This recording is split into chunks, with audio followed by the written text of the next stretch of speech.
So our session tonight we're going to go through is talking about safeguarding your wealth. And one of the things that's actually important for us to really dive into is let's take a look at the context of the situation of where we are today. So today it's April 11th, 2024. And I think it's important to recognize that there's certain things that our media will share with us. And there's also certain things that may or may not be shared with you. So I just wanted to give a little bit of a vantage point. And what I'm sharing with you is from Statistics Canada and actually from a website. It's called tradingeconomics.com. And what they do is they gather information on the state of our economy. And in my opinion, it has a lot more objective point of views. There's just not a lot of interpretation behind it. So I just kind of wanted to share with you that what I've gathered here in front of you and what you see is Canada's GDP annual growth rate shows that it's actually expanded in the fourth quarter of 2023 by 0.93. Now, that's just at the end of December. And I think we all know in December, usually people do their specific holiday shopping, or there's a lot more spending that happens. But one thing I really highlighted is that you can see is there's a red arrow going down from that point where at some point of 2020, the GDP was actually going down significantly. Of course, we know what happened during that 2020 time, which included lockdowns. And then there was a big burst that happened since things have got lifted up. And then afterwards, since then until 2023 until now, you can see the growth in terms of Canada's GDP has been going down. Why is GDP important? Well, GDP is important because it actually is a measure of spending activity that happens as it relates to the economy. And that includes consumption, investment, government spending, exports, and imports. So there's a formula that's involved as it relates to Canada's productivity that we can already measure. So if the GDP is starting to shrink, it's an illustration to show the activity that's going on is going down. Now, the next thing I'm showing is here, there's Canada's composite, which is a PMI that's showing the S&P Global Canada Composite. And for those of you that don't know, this is more specifically focused on the manufacturing. So manufacturing is when you're taking raw inputs and you're bringing it into a facility, let's just call it a warehouse. And in that warehouse, you're putting together a work in process inventory and ultimately finished goods that get shipped out. And again, another thing I just wanted to highlight and show is that you can see that based on this measure, you can see the production of Canada and what is happening in that manufacturing sector. You can see it starting to go down on quite a significant basis. And I think we can kind of start drawing some clues together on what has been driving the production or the GDP going down. So let's kind of put that in the back of our mind. The next thing I want to show with you is this looks like it's going up, but it's actually on the opposite direction. And this is where the value of the Canadian dollar relative to the US dollar. So what this is essentially saying is where I'm showing this screenshot, the 1.3712 is showing the Canadian dollar relative to the US dollar is much more expensive. So for getting $1 of US dollars, you actually have to pay $1.37 in Canadian dollars. Now, that's just the trading rate. On top of when you exchange money, there's also a little spread that the financial institutions will take, and it ranges anywhere, actually, from what I've learned now, is about 4%. So if you were to exchange to get $1 of US dollar, you would need to actually give up $1.41 in this context here. So what that actually means is the ability to get, let's just call it material, finished goods, or pay for things that are outside of Canada. You actually have to spend more Canadian dollars to pay for it because the US dollar is the global currency that everyone's using. So the clue I just wanted to really drive into is what really brought into the context of why everything started to go down. And when everything started to go down, it actually coincided with what you can see here, interest rates. And when it came to Canadian interest rates, those of you who don't know, Bank of Canada is actually responsible for what's called monetary policy. And when it comes to monetary policy, they're responsible for setting that interest rate. So back in 2022, April, the interest rate was 0.25, and you can start seeing these stair steps. And just to kind of highlight a little bit of these stair steps basically represent the amount of times the Bank of Canada has increased interest rates. So if we actually take a little bit of a count towards it, so 0.25, 1, 2, 3, 4, 5, 6, 7, 8, 9, 10. So the Bank of Canada over the 2 years has increased interest rates actually quite significantly from 0.25 to 5%. They increased interest rates 10 times in the last 2 years. So if we kind of triangulate back to some of the things that I was talking about, it kind of shows as an explanation that you can probably connect together why the productivity of Canada started to go down so significantly. Now, the biggest thing that they will share with you was we needed to increase interest rates to curb inflation. And so they were trying to bring down the consumption so that there wouldn't be as much spending. And that was therefore going to impact our GDP, because consumption, as according to economists, how they measure the GDP is consumption is a component of it. So if consumption is going down, then the GDP will go down too. Now, the other thing now I want to put together is, well, interest rates are a component that the Bank of Canada controls. And when they set these interest rates, well, people don't just purchase and use just cash. They use what's also credit. So they go to the bank and they may have what's called a credit card. They may have a loan from the bank. They may have a mortgage with the bank. All of this is loans that you understand it as, but in the system, it's known as credit. And there's a lot more things we'll talk about as it relates to credit. But what I just wanted to highlight as we look at the Statistics Canada data is the amount of credit that has been increasing over a significant amount of time. So the time that it was able to be shown from 1971 until now, it's been 743 million in terms of credit that has been issued and outstanding with customers. Now, here's a thing that started to really, that might start put in people's minds to see. And this is what a lot may not talk about. And here's some context of the data, again, from Statistics Canada. So normally, the Canadian bankruptcies just hovered around, let's just call it 260 Canadian companies. But now you can kind of see from 2021, hint, hint, since some events have started to happen in 2022, bankruptcies started to go up, especially at 2023. So as it's been going up, is there a real concern for people as it relates to those bankruptcies? Now, if there's been bankruptcies, what about how they've had debt? Usually when people go into bankruptcies, they've had debt that they can't service anymore, and then they have to declare that bankruptcy. So what happens in terms of a ripple effect across the economy if there is such a widespread amount of bankruptcies? You can see if the average was 260, it's more than doubled right now.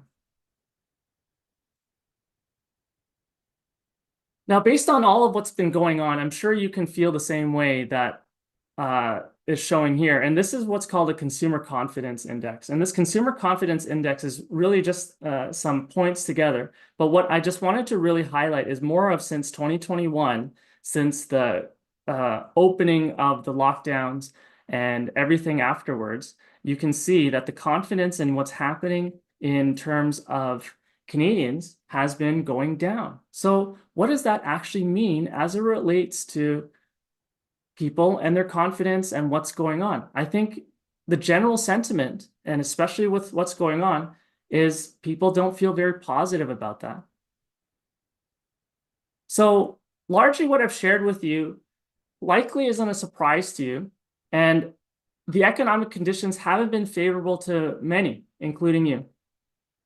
So what happens to you if these conditions continue the way it is and get worse? Or maybe perhaps it gets better.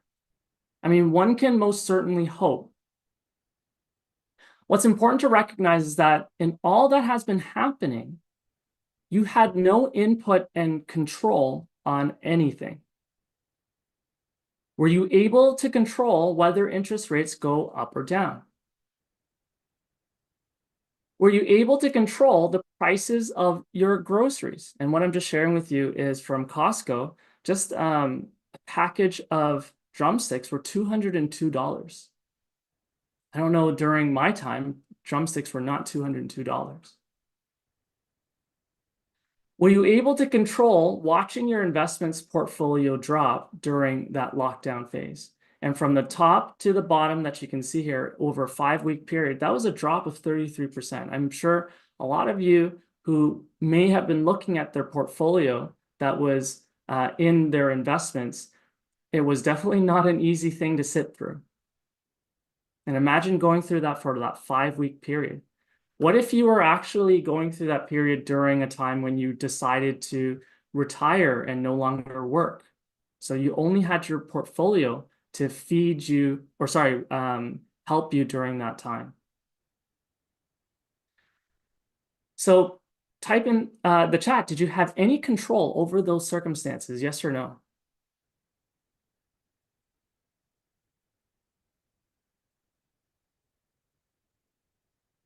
So I see a lot of no, no, no, no, no. Exactly. And this is really what I really wanted to start painting the picture for all of you, just to highlight and see. Now, how about in 2020 when you were forced into lockdowns? Lockdowns, layoffs devastate livelihoods worldwide. And so how did that impact you financially? Your expenses went up. Your revenues, if you had a business, went down. If you were working or you had a business, your income also went down. Savings, because you had more expenses, you couldn't bring in any income. You had to draw from your reservoir of money, your savings. And if you didn't have enough savings, you have to tap into credit or debt. So eventually, if this continues, what does that mean for all of your wealth? Well, it starts eroding.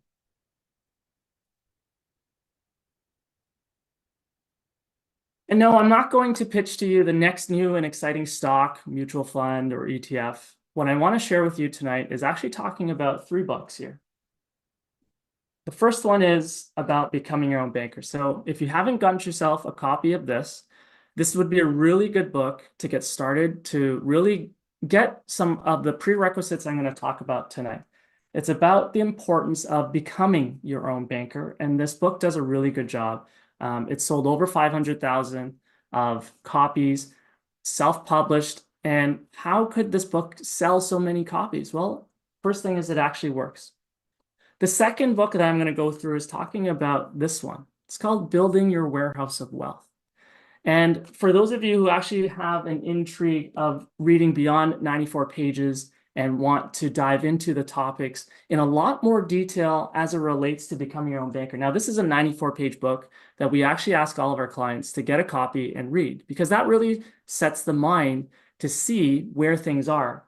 And if you really want to get the mechanics or know more about the importance of building your own warehouse of wealth, this is the one I would really encourage that you get.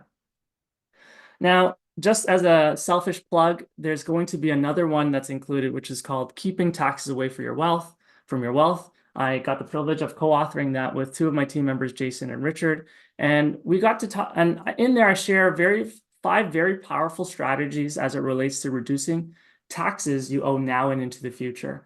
And as I go through the material tonight, you're going to see why I'm actually referencing these 3 books, because I'm actually joining all of the concepts together tonight for you to share, especially when it comes to safeguarding your wealth as it relates to circumstances that are not in your control.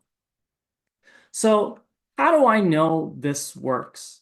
Well, please don't take my word for it. The first thing is, I just kind of wanted to share with you, in Toronto Googles, we have almost 500 reviews just on that location, 5-star Google reviews.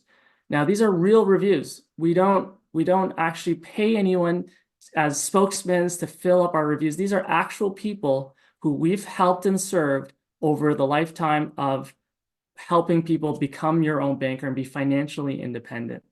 And just to share another one, Edmonton, where our head office is, 307 reviews. We have other locations, but we also put together stories to share. And, we have a podcast, Wealth Without Bay Street, on client success stories. So this is not just coming from my mouth. Please, we encourage you to do your research and learn about this concept. Now, as you're doing your research, the only thing I'll just caveat to say is, please focus on research and getting opinions from people who actually implement this process and do it. Not just owning a license and can maybe put together a life insurance policy, and then they think that they are giving you adequate information as it relates to implementing the concept of becoming your own banker. Even financial professionals, I'm a CPA CA myself, and before I got my life insurance license, I definitely didn't know life insurance or anything as it relates to life insurance to the level of details that I know about it now and today, because we very much specialize in a very particular kind of life insurance. And so we know the subject or the product very well, but we also know how to implement it and use it in a variety of situations, whether it's simple or complex. And also we coach and help other professionals as it relates to implementing this concept too. And I just kind of wanted to share a couple of feedback that we get as it relates to Google review. Now, this was supposed to go randomly, but it started with this one here with Jeffrey.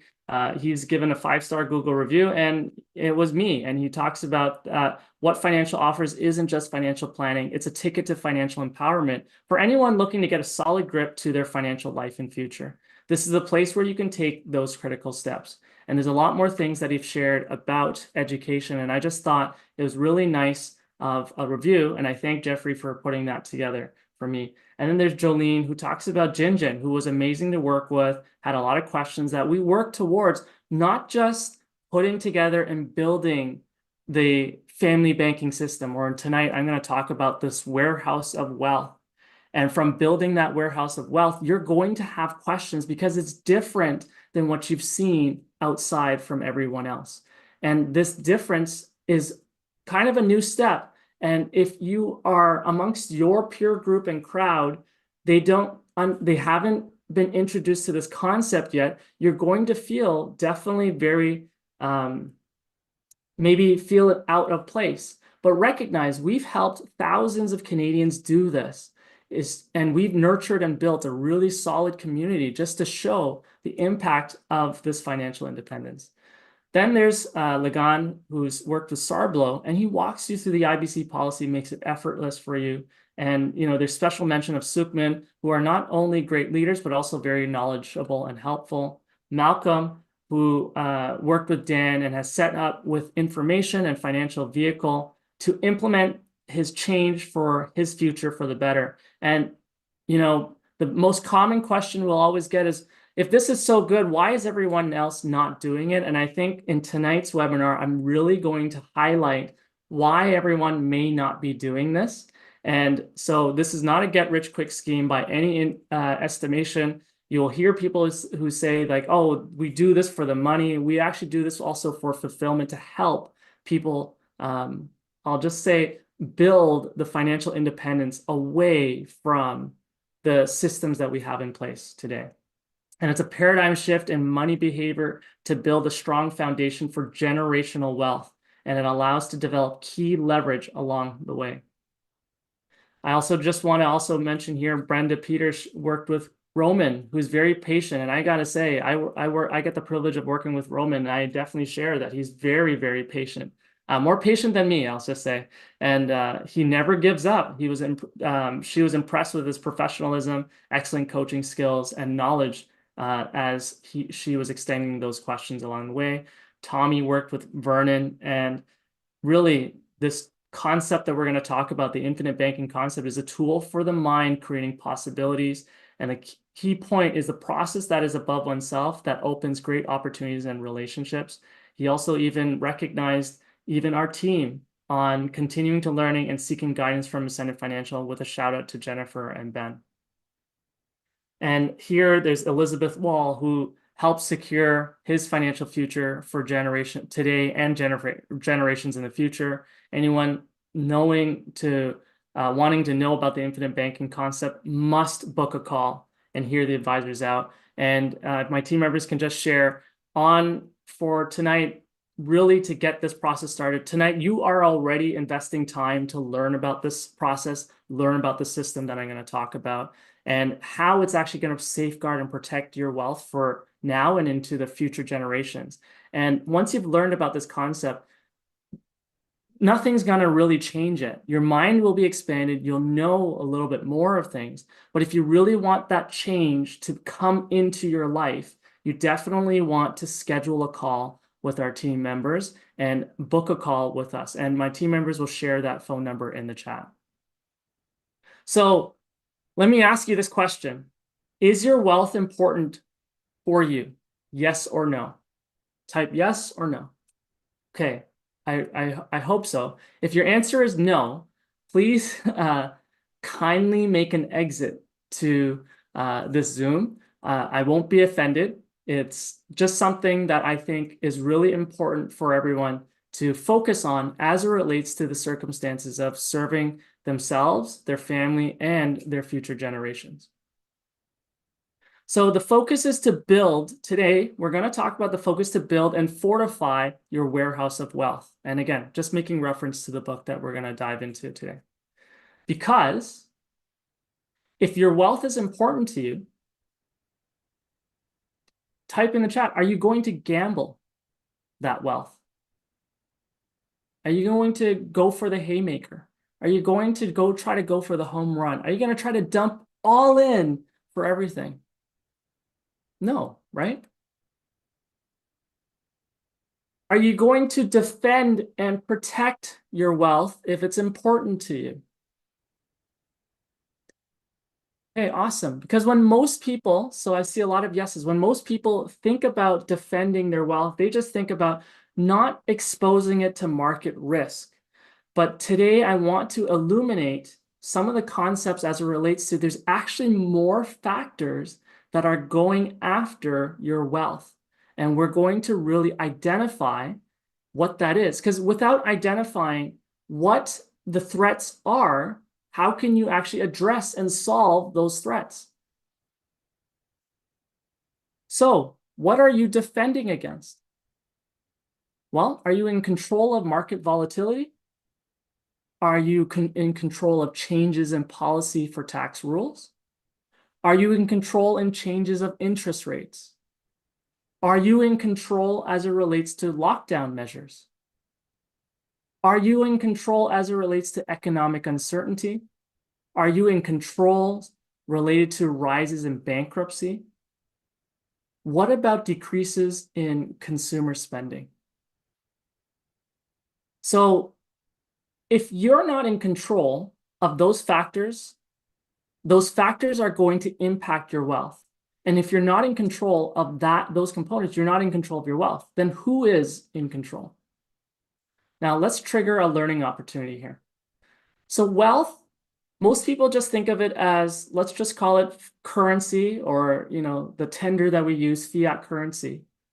But wealth is actually defined in the dictionary as an abundance of valuable material possessions or resources. So maybe those possessions and resources can include precious metals, or maybe those valuable material and possessions can include Band-Aids or toilet paper or whatever it is, because one of the main things that includes the encompassing definition of wealth beyond the scope of some people's understanding is that it can include property that has a money value or an exchangeable value. So some people will decide to put their money into real estate, as an example, or all material objects that have economic utility, like during that time when, as an example, toilet paper, for whatever reason, was the rage that people needed to stockpile it up on. Okay, so wealth could be more than just the financial component that you may see it as. Well, but I'm going to focus on, if wealth is the resource, and in this case, which is money, shouldn't we understand what is money? Well, I can just define it for you here, just to keep it really simple. Is simply money is either just paper on a paper. So we're familiar with the paper that you can see on the screen here, coins, or digits on a screen. Now, let's dive into how money works. So I want you to visualize that there's a pool of money in the world. Okay, so before we talk about how it got brought into existence, we all know there's pools of money. You have some, I have some, Jason has some, Richard has some. Everyone has some of this pool of money. Now, type in the chat, did everyone get an equal share of that pool of money when it was given out?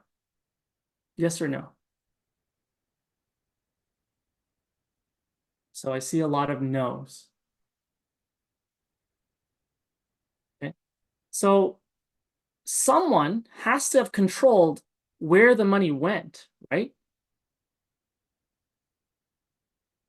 Now, before we look at where the money goes, where does the money come from in the first place?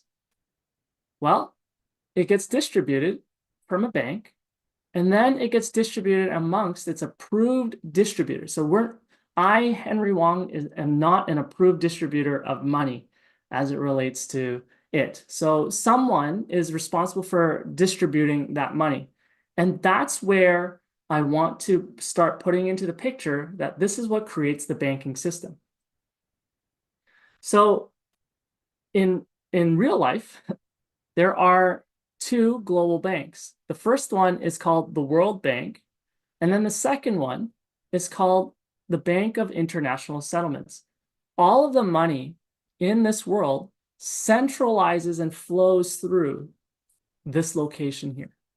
So all of it flows around. It goes from me to you to this person to, let's say, Amazon to Walmart to shopping. And then ultimately money goes into a bank of the banking system. And that banking system is going to do their thing and move it and flow it through the World Bank and the Bank of International Settlements. And both of these, again, are located in Switzerland. Now, one of those divisions, as you can see from the Bank of International Settlements, is they also set up shops locally. No different than if you had an international multi-international company.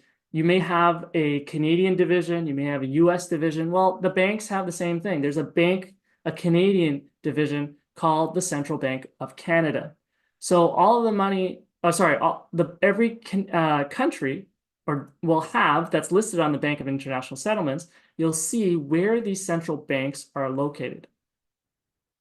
Now, in terms of Canada's money supply, which is the money that's created, it's created by the Central Bank of Canada. So the Bank of Canada is actually a crown corporation and is Canada's central bank. And it was chartered in 1934 under the Bank of Canada Act and is responsible for formulating Canada's monetary policy and for promotion of a safe and sound financial system within Canada. So once it's created, it gets sent to these commercial banks to distribute it to the public. So anytime you needed a mortgage or a loan, you went around to one of these banks to apply for that loan, and then they would distribute that money to you so that you could make the acquisition of the home with the mortgage, as an example.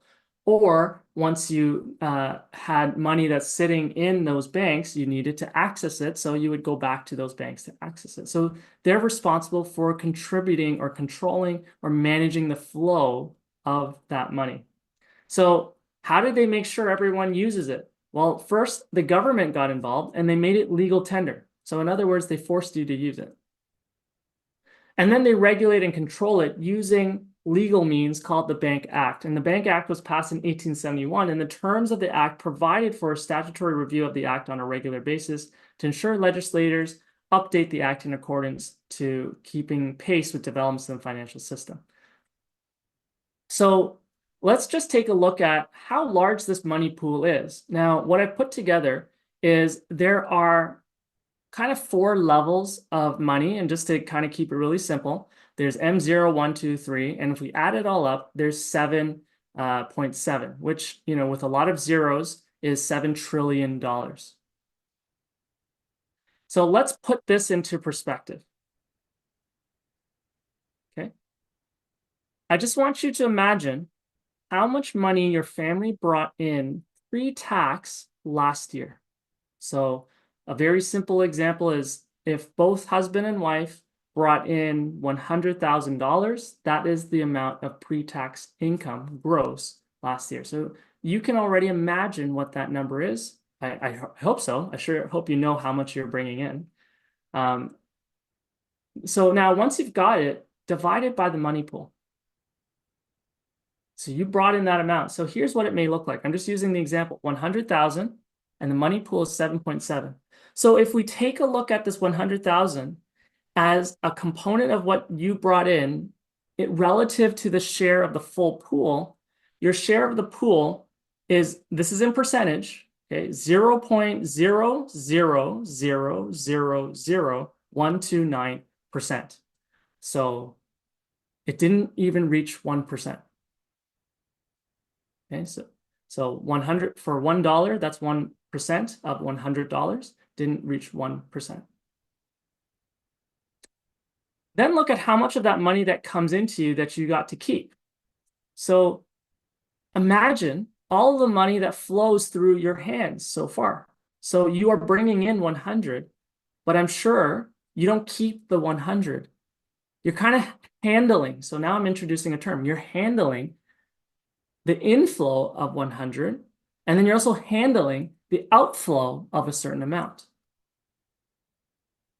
Now subtract all that money that goes out and add your net worth, assets, and liabilities. So the money that comes in, let's just say is 100,000. The amount of money that goes out, maybe for taxes, for expenses, to live, interest, you name it. You keep 20,000. If your net worth was 1 million, your positional money that you've built up in the pool that's in your hands is 1,020,000. So putting that relatively to the money pool, again, 7.7 trillion, what you got to keep was that 0.000131, which is an improvement because now you are 1-0 ahead. Still haven't gotten that 1%. So it's just showing you how much of the money pool that's out there that is in someone else's hands, that is in control by someone else. This is what I wanted to bring into that context. So someone else, which isn't you, controls all of that money supply.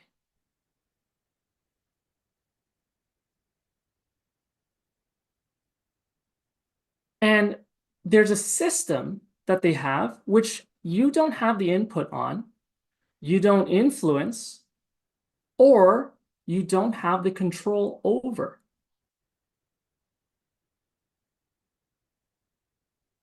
So there's other people, which isn't you, who's controlling what's going on and can negatively impact you. So here's what's really not fair for you or not in your favor. You're told to work for money.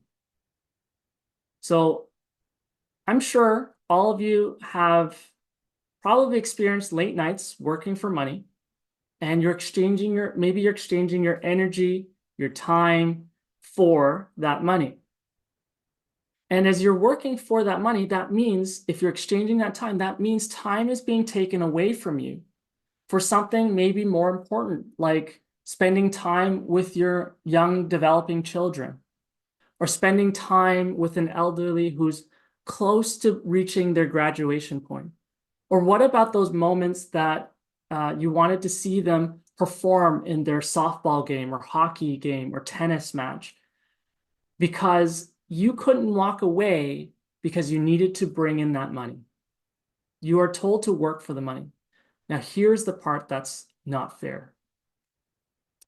For the system, or for those to get more money, they can just print an unlimited amount of money with the stroke of a button. So you have to invest the energy to go through it. They can press a button for it. So what I wanted to go through is actually a video here. Fair to say you simply flooded the system with money. Yes, we did. That's another way to think about it. We did. Where does it come from? Do you just print it? We print it digitally. So we as a central bank, we have the ability to create money digitally, and we do that by buying treasury bills or bonds or other government-guaranteed securities, and that actually increases the money supply. We also print actual currency, and we distribute to the Federal Reserve banks.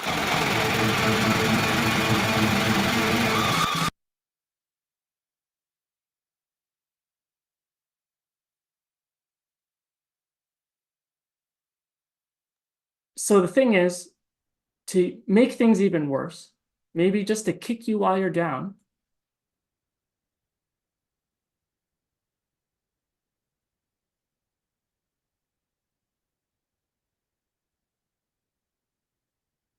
they confiscate a majority of it through taxes. So here's just a little bit of a quote that I'm just going to let you kind of digest that.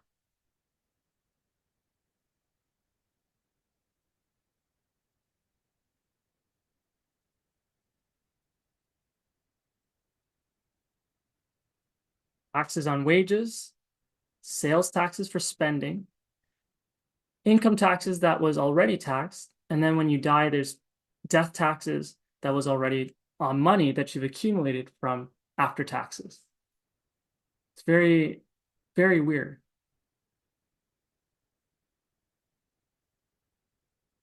So in case you don't know, we have a Canadian progressive tax system. The Canadian tax system is progressive. So the more effort you put in, the less of it you get to keep.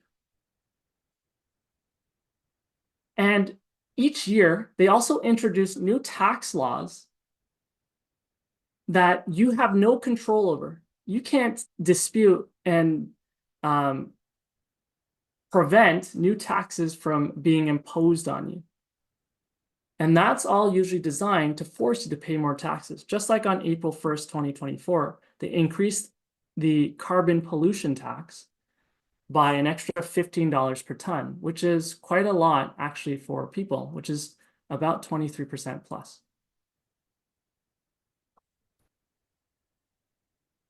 Those that printed money to fund their spending over the last 2 years have inflation. The American government printed money, so did the European Union, so did countless others. And they all got inflation. Tell me this. Why is the Swiss have low inflation?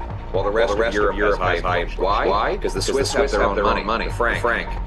Whereas the Europeans have the euro. European Union printed cash. The Swiss central bank did not. The Swiss have low inflation. Europeans have high inflation. Very simple. You print cash, you get inflation. I warned Justin Trudeau that if he printed money, we'd have inflation. I was right. And it continues because his inflationary deficits bid up the cost of the goods we buy and the interest we pay. I do apologize. I haven't actually worked out why there's an echo, so just please bear with me while it just goes through. I'm just trying to help illustrate some of the content going through it. So if we take a look at Canada's government spending, we can kind of take a look at the history from the history of back then to where it is today. So that amount of spending has gone up significantly. And if we take a look at what you see here, which is called the Canada Government Budget Value, again, this is all from the Department of Finance. It's very, very, straightforward information, public information that's already shared. The line above zero is the amount of times they've had a surplus. The amount anything below that is the amount on a monthly basis in which they've had deficits. And what I really want to highlight is the magnitude of the deficits that they run into. So the context I just want to put together in stitching what we've just seen is spending has gone up significantly. The amount of money that they're bringing in is not in proportion to the amount of spending. Now, I don't know about you, but if you aren't bringing in enough money, but you're spending more than what you're bringing in, that's what that deficit is. That's how big that deficit is. And why is that deficit so important? Well, if they don't have the cash or money to pay for the spending, what do? They end up going into more debt. why is the government's debt so important for us? Well, let's just, before I dive into that, let's look at the amount of debt that they had and where that level of debt has ballooned to in this case. And this, is billions of dollars, but it's actually $1,000 billion, which is trillions. This is trillions of dollars of debt for the spending that this government has been going through. So where is all this money going to come from to cover their spending and their debt? Because here's the kicker. Where does the government get their revenue? They get it from you. And it's not just by doing things like increasing taxes in 1 year. Everyone just thinks about the income taxes, but what about sales taxes? What about those death taxes? What about those capital gains taxes? What about those carbon taxes? There's a variety of new taxes that get created each year that suddenly you wake up and you're like, oh, I got some more money that's needing to pay to the government in the form of taxes. And the amount of taxes that is going to be increased on you is not just 1 year, it's going to go through your lifetime. And that means your future generations. So before your next line or generation comes into this world, they are already burdened with needing to pay taxes. Something is wrong here. Coming into this world, they're already inheriting this debt that this government has created. So, for the purposes of just the enjoyment, I really am going to refer to, because they like to impose a little bit more control than they do. So I'm going to refer to our friendly aunts and uncles as Caesar and his puppet masters. Will they take care of you? Now, objectively ask yourself the question, what have they actually done right since they've come here helping us? Now, this is not about what to buy to build more wealth. Because financial entertainers say you've got to take some risk to make money, right? So are you going to risk your wealth? What I'm going to talk about today is about preventing them from taking from you what you've earned. Because they're gearing up to launch a tax on your wealth. Again, I'm going to play a video, and I apologize for the echo, but I guess it adds to the effect for tonight. Been pointing out that some Canadian households, and it tends to be the better off households, do have quite a lot of money that they've saved because there hasn't been that much to do in the pandemic. And certainly it would be great if that money could go towards driving our recovery. And I want to make an offer now to all of your listeners. If people have ideas on how the government can act to help unlock that preloaded stimulus, I am very, very interested. Maybe, as Doug Porter was suggesting, it happens by itself. That's the best case scenario for me.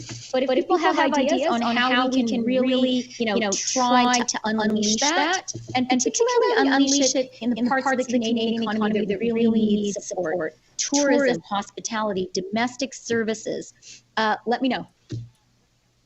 You may well hear from people, Minister. Just in terms.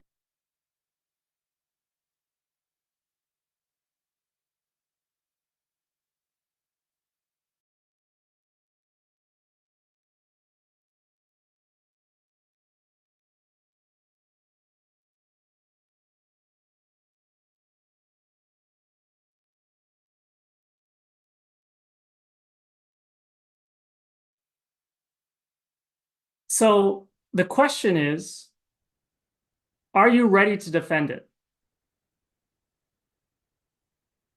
You see, if you don't have financial control of your hard-earned money, someone else is going to take control of your hard-earned money for you. So how can I get more control, financial control for myself and my family? Well, become your own banker. And this is where we're going to really set the earmarks as it relates to building this warehouse of wealth. The first is that design and specifications of the storage container, which you have control over in terms of the input process of designing it. The second is putting together a warehouse that you own and control. The third is putting the storage containers inside this warehouse that you own and control. And building this and having this warehouse and having your storage container on top of land you co-own. This is your warehouse of wealth. And if it's built well, what happens in there is it's a repellent to the banking system and the government. And we're actually creating our own banking system through dividend-paying whole life insurance. So this is where that book comes from.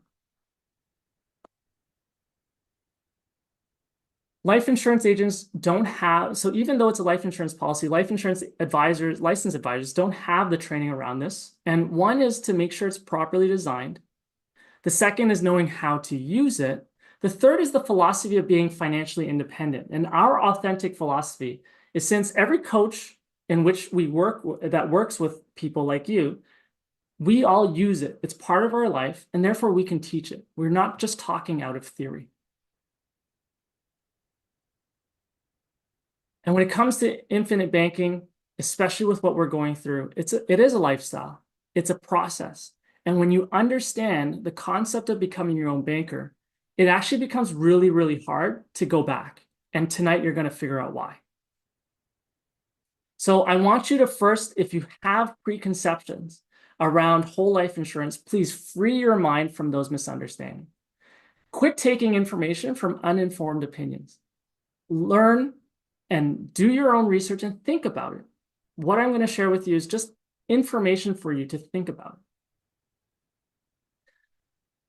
I also want to set the important recognition that the whole life insurance is just a tool to do the job.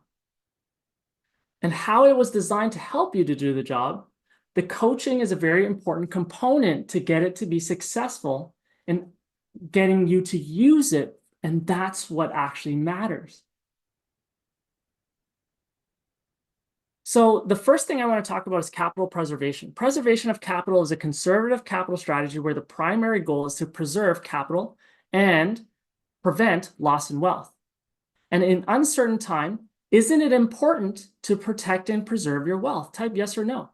Is it important to preserve and protect your wealth? Okay, so I see yes, absolutely, absolutely. I sure hope so. So does that mean hoarding and holding on tightly the resources that you're putting together?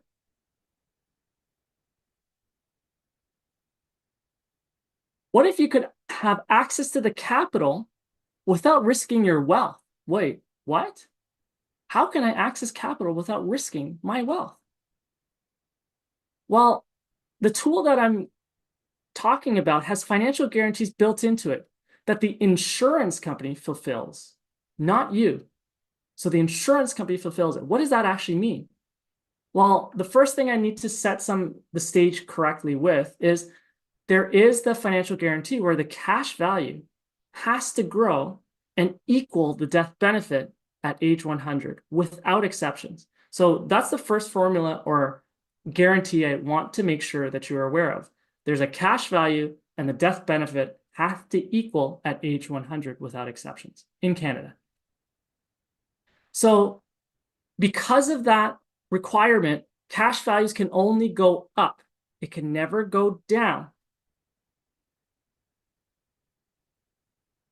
So before age 100, the cash premiums that go in, when designed properly, can be less than the cash value, which is also less than the total death benefit.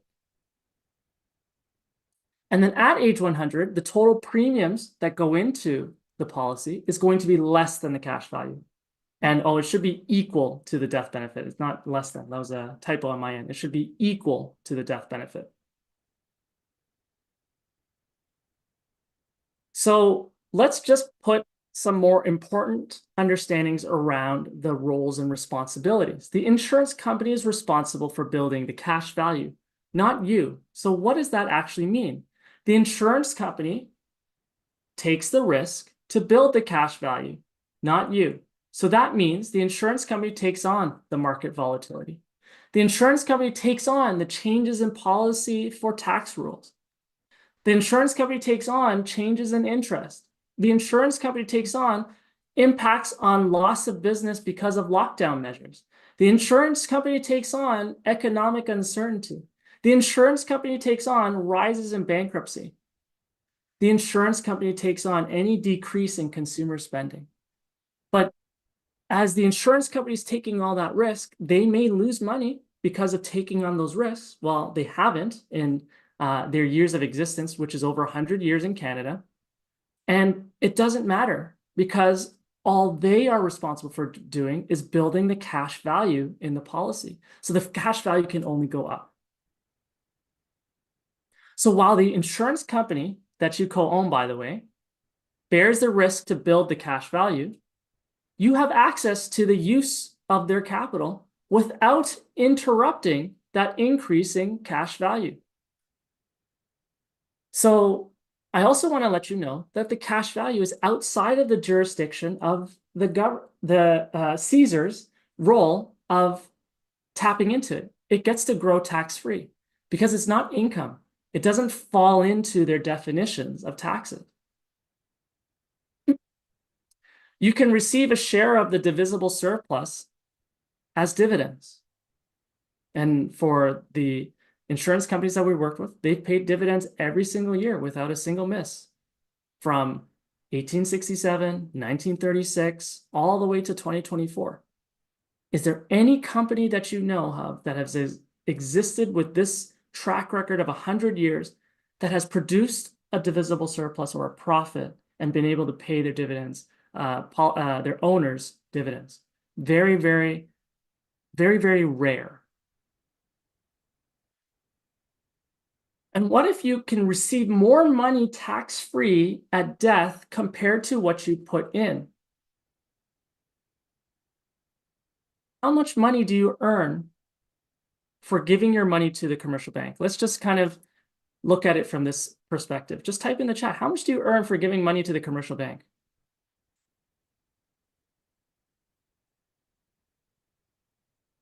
Zero, 0.005, nothing, zero. Yeah, pretty much nothing, hardly anything. And no, it's not the $1.50 fees they charge you for each transaction. And no, it's not the $25 monthly account fees they charge you. And Dan, you're correct. They actually charge you for having your money there. So it's actually nothing to see there, right? So in terms of you providing the money to the deposit to the banking system or the commercial bank, as it relates to the amount of money going up, there's nothing to see there. So how much do you think they earn from your deposits? Just type in the chat.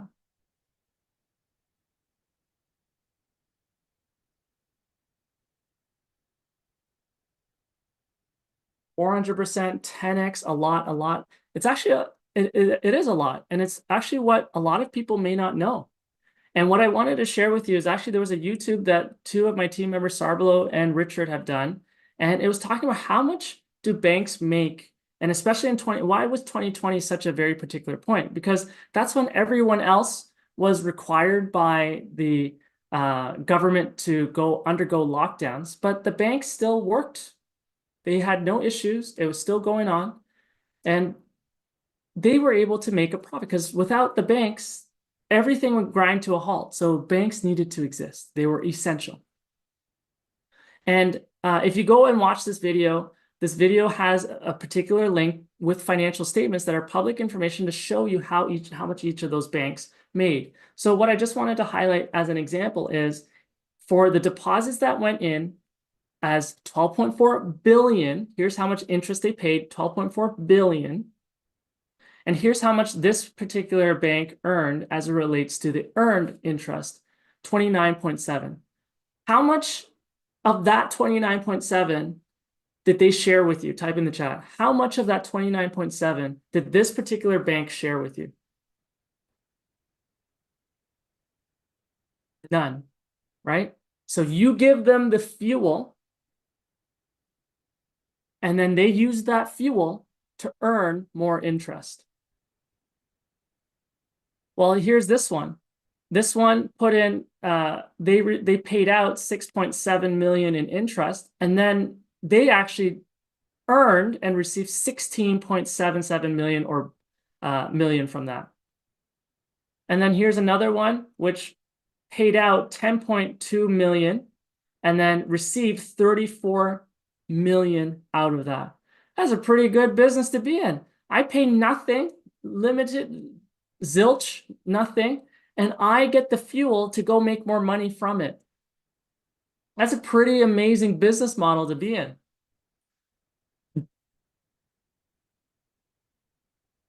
So they're making at least 3 times the profit from it. There's actually a lot more behind it, and they make more than that.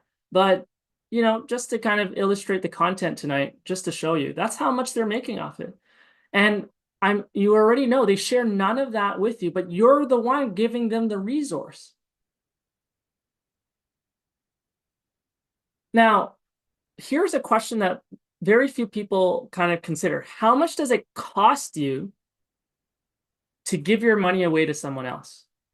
So when you pay for your hydro bill, when you pay for your utilities, when you buy a car, when you pay for food and groceries, how much does it cost you beyond buying those goods? Is there any more cost behind it? So you have $100, you used it to buy groceries, $100 have been paid for it. Does it cost you anything more? All right, so I already start seeing some people talking about opportunity cost. Okay, this is amazing. And so there's a concept that I want to talk about, and it's called opportunity cost. And this opportunity cost is the potential foregone profit from a missed opportunity, the result of choosing one alternative over another. So let's dive into that. What I want you to think about is when you flow money that you have and you use it to pay a credit card, as an example, money that you have, you've passed it over to the credit card company, so that money has transferred away. When you have money and you have to pay the mortgage, that's money that has been transferred away from you. When you have money and you use it to pay for food, it's money that has been transferred away from you. When you go on a vacation because you've been overworked and you're stressed, or you want to spend really good time with your family or your loved ones, that's money that was used to go pay for the vacation and has been transferred away for you for those experiences or that destination or that ticket, whatever you were using for the vacation. If you used it for clothes, it's money that's been transferred away for you and you received the shirt or the pants or the socks. So what direction is your money moving from you? Toward or away? It's moving away from you.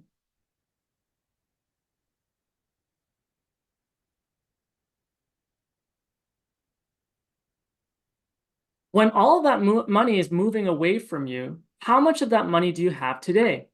The answer is 0. So what that means is there's a permanent transfer of money that's going away from you. You're bringing it in and it's going out away from you. I'm not sure if you're that excited about it though. So here's a big reason for that.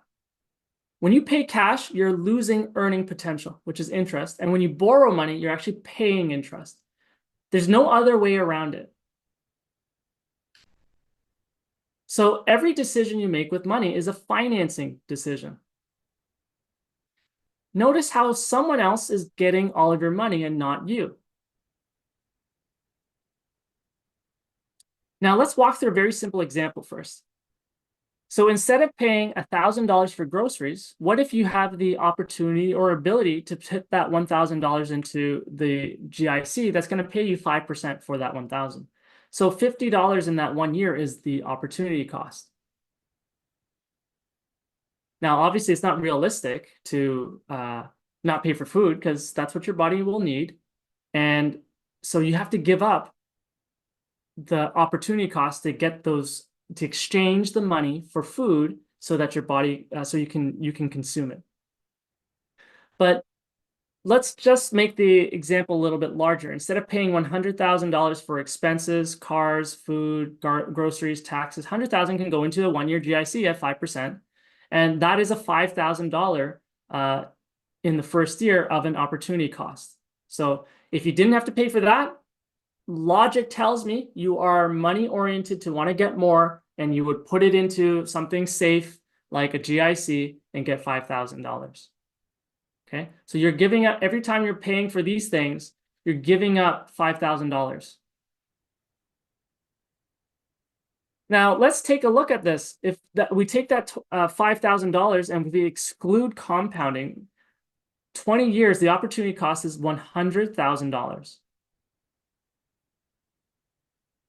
So now I want to introduce you to a client of mine. Again, not exactly his name, and just talking through a very specific example with him.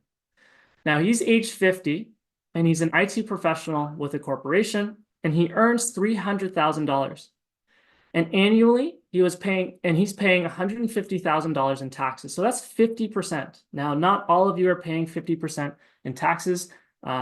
Thank all goodness Caesar didn't request that from you, but unfortunately for Brian, he has to pay at his income level 50% in taxes. So he's tired of losing half of his money to Caesar, and he sought coaching from me on how can we explore his situation to improve it. Now, a little bit of context, and this is not to discourage you because he's started this process 5 years ago. He's implemented IBC now for about 5 years. That doesn't mean you can't have the same or similar effect of implementing IBC. Everyone starts their journey different than everyone else, okay, at a different point in time. And again, this case study is just specific to Brian. It's for entertainment and educational purposes only. Results will be different for everyone. So I just want to make sure you speak to an appropriate financial professional, okay? So immediately in his first 5 years, here's how he used his system. He used $100,000 to fund his investments. He used $70,000 to pay for renovations. He's paid for debts for $50,000. You know, so he's used his money early. And then, but along the way, no matter what, Brian is doing all the work. He's paying for those renovations. He's paying down his debts. He's using it for investments, trying to get ahead and build his wealth. But when he's doing all that work, Caesar is also knocking on his door, getting some of his money, or in this case, all of his money. Now, Caesar has very high spending habits.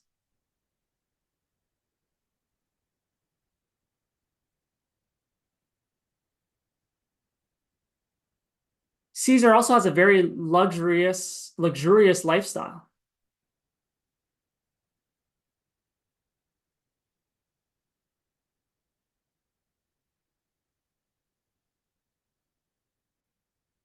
Caesar also enjoys getting into a lot of debt. So with all of the Canadians, here's actually the share of that debt. And here's how much it's increasing on a daily basis.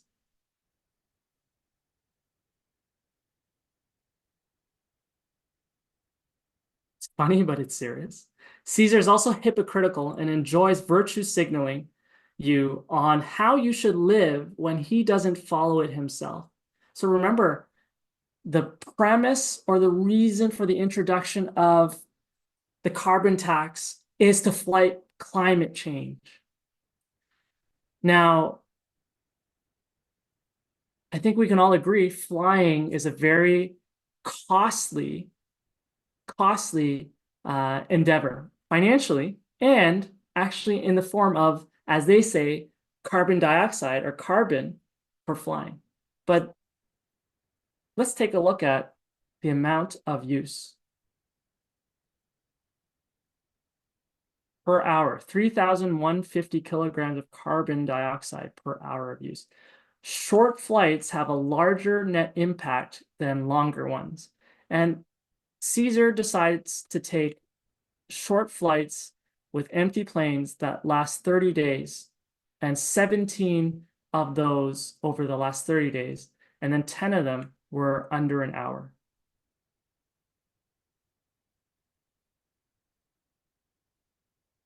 And you know what the best part is? All of this, Caesar doesn't have to pay for it.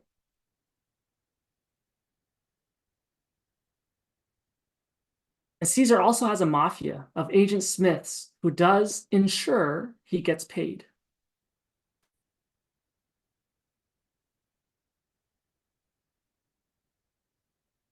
So evading taxes is not a smart move. Please don't do that. Now, what frustrated Brian even more is watching every new year, all of the introduction of new taxes. So here are some of those new taxes: penalties and filing obligations, increased carbon taxes, April 1st, 2024, AKA the air breathing tax, Bear Trust filing requirements and penalties. Now it's, because of all of the rage and everything, but people spent over billions of dollars of professional services just to figure out what this Bear Trust fiasco was. And they were going to penalize you heavily for not filing. What about if you were in Airbnb and using your property for Airbnb? Well, they wouldn't even let you deduct it for expenses. Then they had changes to the alternative minimum tax. For those of you who don't know, there's one level of tax, and then there's another system of tax called the alternative minimum tax, meaning they want to make sure you are paying a minimum level of taxes every year. Annual underhousing taxes, underused housing taxes. CPP2. If you notice on your paycheck today, or when it comes out, you weren't just paying for one CPP, you're now paying for 2 CPPs. And then in Toronto, there's a talk about a rain tax. So no matter how tyrannical Caesar is, he's still going to get his taxes. Instead of complaining, Brian decided to take control of how he paid for his taxes.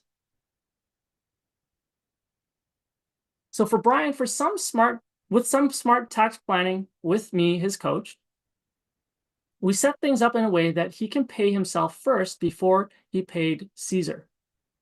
So now, as an example, employees are structured, unfortunately, in the most unfavorable way on the Income Tax Act.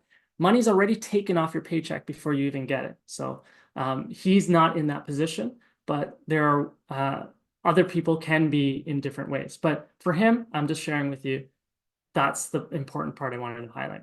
So once he did that, he implemented IBC, again, 5 years ago. We brought clarity to his financial situation.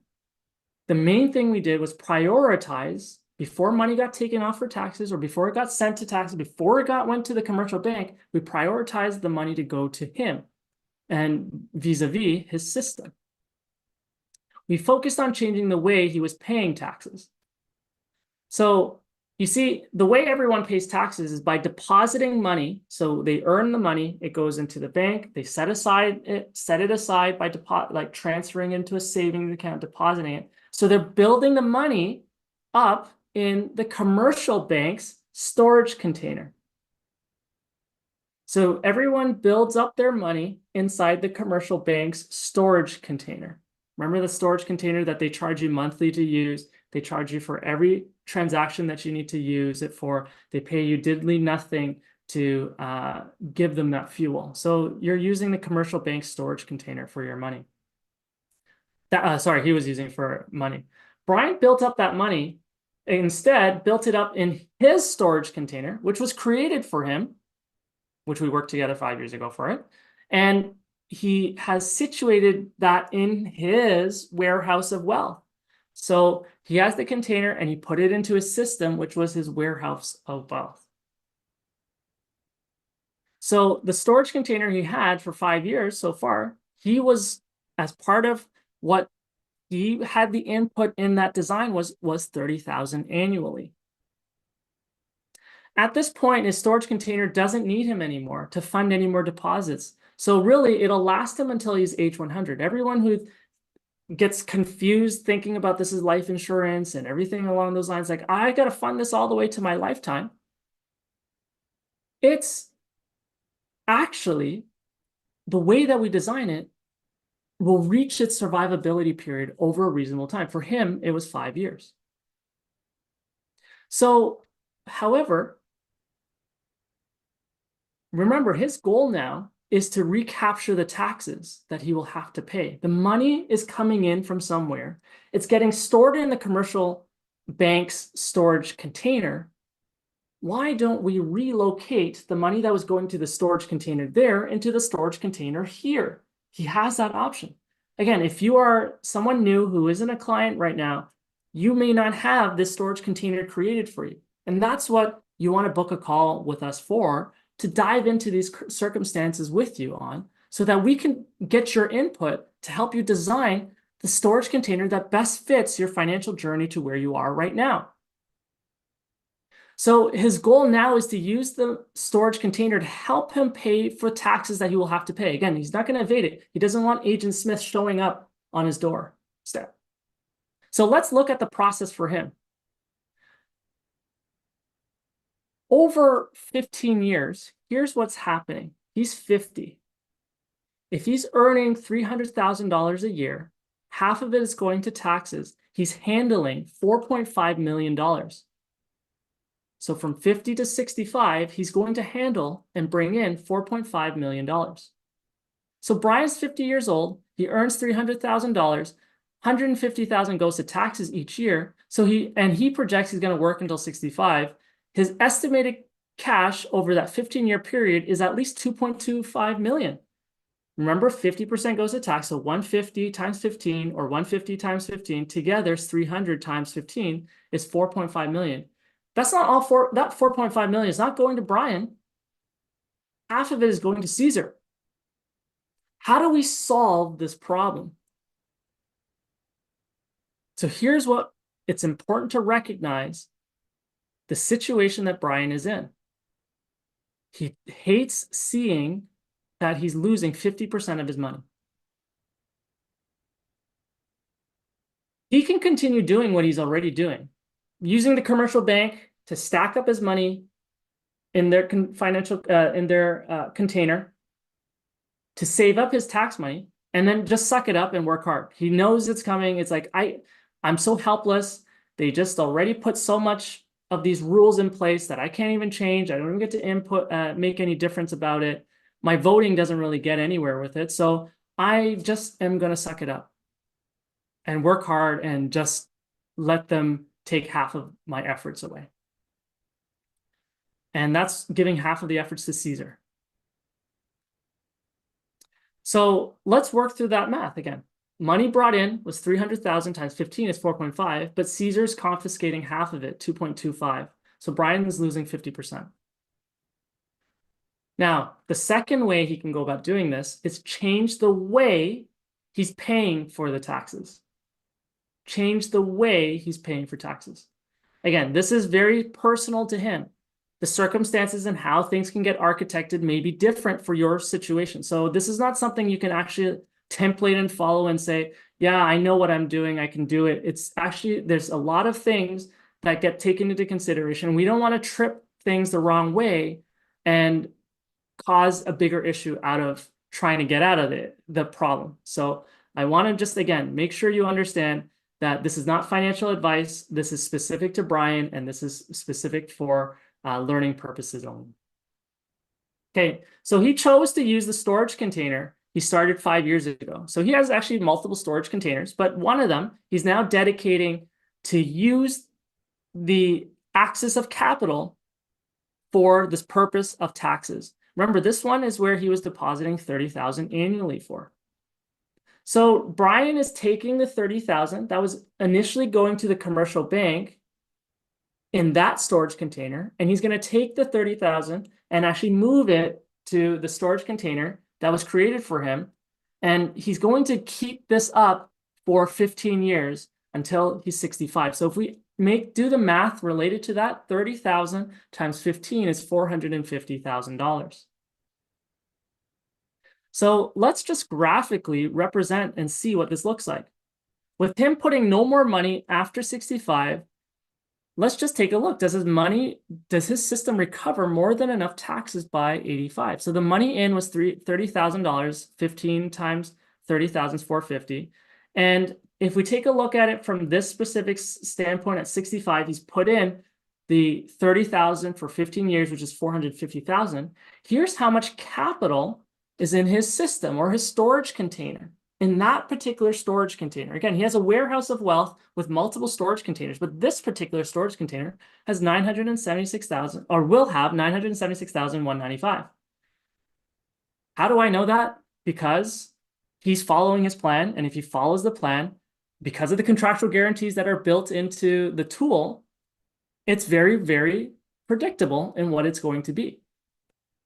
So 976,000 at age 65. He puts no more money in, but that's weird.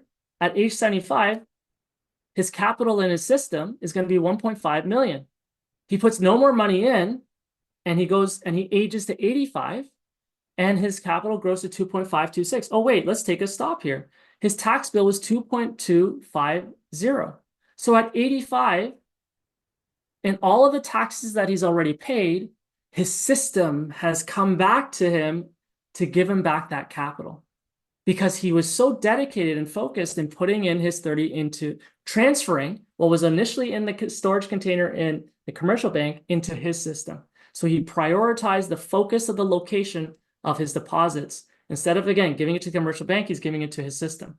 And by doing that, his system is returning him at that projection 2.5 compared to the 2.2 that he's eventually going to project to need to pay. And he lives another 15 more years, whether he lives to age 100 or not, his system is actually waiting for him for 4.7 million. So you can decide to end his life, or if he decides to end his life at 85, he still at least has recaptured the taxes that he has been paying to Caesar by putting only $450,000 extra to the problem. He has recaptured the 2.2 million by putting less money into his system.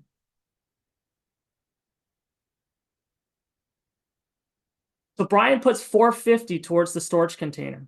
The storage container can create upwards of 4.7 million. Brian still will pay the 2.2 to Caesar. However, at least in this case, he doesn't walk out with having half of the money now. He actually still gains $2 million. So with time and financial discipline, Brian can easily recapture the money that was leaving him because of those taxes. Brian made two objective financial decisions that prioritized him and his family. The first was he redirected his deposits that were allocated for taxes away from the commercial bank storage container into his own storage container. The second is he accessed the capital out of his storage container to pay for his taxes instead of the commercial bank storage container to pay for his taxes. Now you can start seeing that this is actually a lifestyle, because you want to keep everything you're doing in your storage container and system instead of start depending on someone else's storage container. Now, here's another thing. Brian understands there's a cost to everything. Remember, we talked about opportunity cost. Money's leaving him means there's an opportunity cost. He can't earn anything on that money that is gone. When he's giving that $150,000 to Caesar, he doesn't actually know how much of that $150,000 is actually coming back to. Maybe he doesn't get any of it. Now he's going to share with you, he's created all these public roads and healthcare system and everything like that. But, let's just park that in the back of our mind for soon. Just to illustrate using his storage container, how he would benefit from using it, let's just take a look. If you have $30,000 You have two decisions to compare. This is not an investment that we're comparing. We're talking about the decision of where you're putting your deposit. Would you use the storage container that was created for you, or would you use the commercial banks? Well, here's his year 5 to year 6 point. 30,000 goes in. The storage container gives 37,000 of capital. The commercial bank's storage container has 30,000. So if I was the commercial bank, if you had $30,000, or if you were Brian and you had $30,000, where are you going to store the $30,000? Commercial bank that gives you back the $30,000 minus the fees and minus the transactions, minus the headaches, minus all the extra other drama that comes with it. Or I'm going to take the $30,000 and put it into the container that's been created for me since 5 years ago. That gives me an extra 7,012. The commercial bank has no way of competing against Brian's special warehouse of wealth that contains many storage containers. That's just one of them. Do you think a commercial bank would actually pay him an extra $7,012 for a $30,000 deposit type? Yes or no? No, no way, never.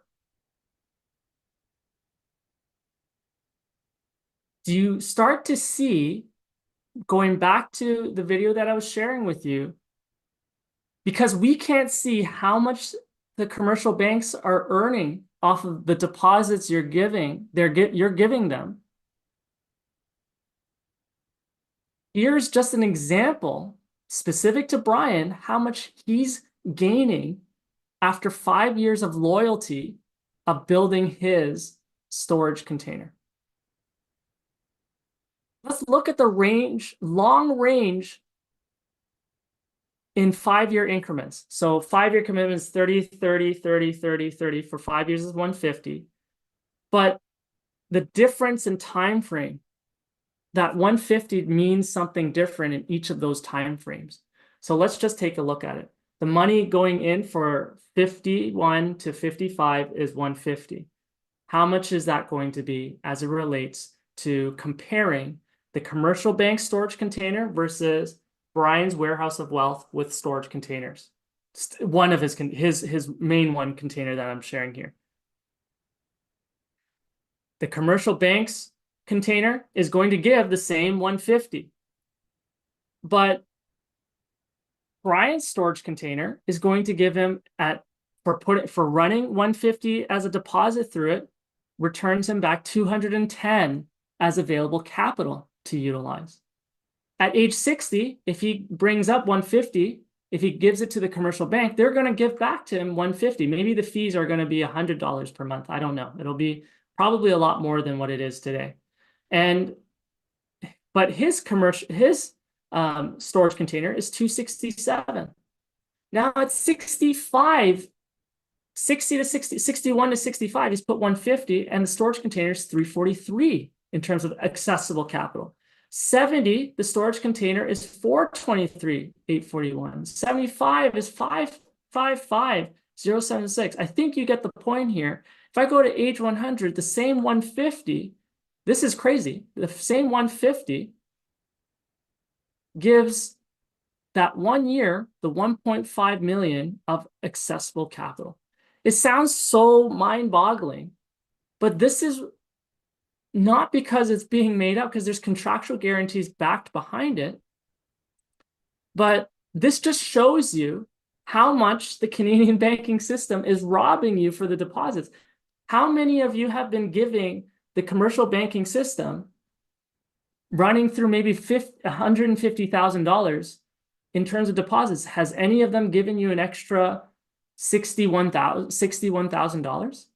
Has any of them actually given an extra $267,000? I can't see that ever happening. So while Brian today doesn't need to fill his storage container anymore, do you think from that 65 to 70 period for which Brian is, do you think he's not going to handle $30,000 per year? he's going to need a location to store it. He's not going to store it in his mattress. He's not going to store it in the commercial bank. He's going to store it in his container. So if he stores it in the container, well, that's where that 423,841 comes in. So how many of you have given the deposits of 150,000 over a period of time? Just type yes or no. Do you think you've given the bank at least $150,000 through the banking system through your time using them? Right? Yeah, I see lots of yes.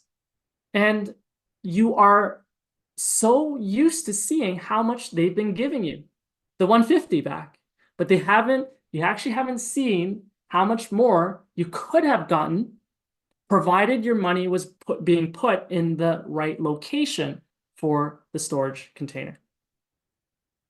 So has any of them paid you any extra? No, they haven't. So this is how your warehouse of wealth works. It works differently. It's in your favor. It's in favor for you and not them. And when we get the blessing of always being able to meet with wonderful people just like yourself, we always get the question, how does this work? And when people ask how this works, they're comparing how this works to the commercial bank. If anything, you should be comparing why commercial banks don't work like this. You're giving them fuel. If you loaned me money, I think you would expect a return or an interest for that money. When you give the bank money and they're using that money to make a profit, shouldn't it make sense that you get a share of that profit in some way, shape, or form? But it doesn't work that way. Why? Because it's in favor for them and not for you. So this might be a lot of information for you to digest. It may be a point where you're like so confused. So please just free your mind from the conditionings and the training of the commercial banking system.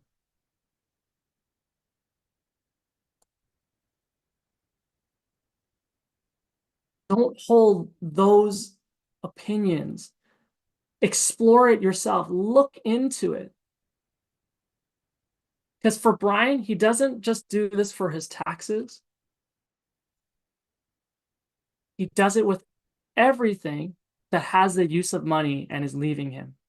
So when he puts it into investments, that's money leaving him to another location. When he takes his money and it's getting confiscated to Caesar. When initially, before he started, he had some debts. Well, he had to clear those debts and he used his container to help him with that because that was money leaving him.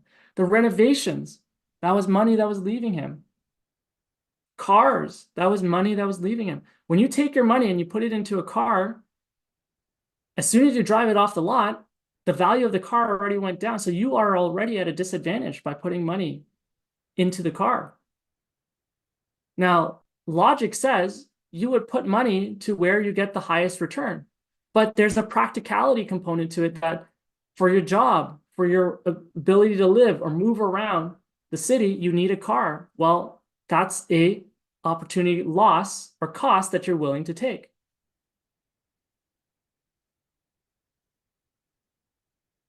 So the infinite banking concept is an exercise in imagine, reason, logic, and prophecy. And so I want to leave you with this. After going through what I've shared with you tonight, you have an option. The first option is you can keep things as they are and continue letting Caesar and the commercial banks and the systems that they set up bleed you dry through taxes and interest on things that they control. Option two, you can choose to get this process started, reclaiming the control of your wealth and shielding it from things you don't have control over. Your journey to financial control starts for you and your family, rests with you. And this has to come from having an honest introspection at this point and a commitment to get out of financial prison. It must be a burning passion. And we have a really good webinar in case you haven't learned about this concept yet at watchibc.com. And also on our webpage, we have a webinar with a a really impactful 9-minute video that Jason has recorded to really help you get the gist of this concept. So the first thing is, if you haven't started yet, I really hope that tonight was an opportunity for you to get your eyes opened to see how important it is to start taking and prioritizing yourself to build this container. Because as you build this container over the long term, it's really going to help you out. And for Brian's case, he has a very clear roadmap knowing that this container that he's dedicating for 15 years of funding, the amount of money that's going in, which is far less, to be able to recover all of the money that he was going to pay for taxes. So choose making the earning potential on all the money that flows through your hands. I want you to, if you haven't, please schedule a call with our team by texting schedule to 780-809-4599.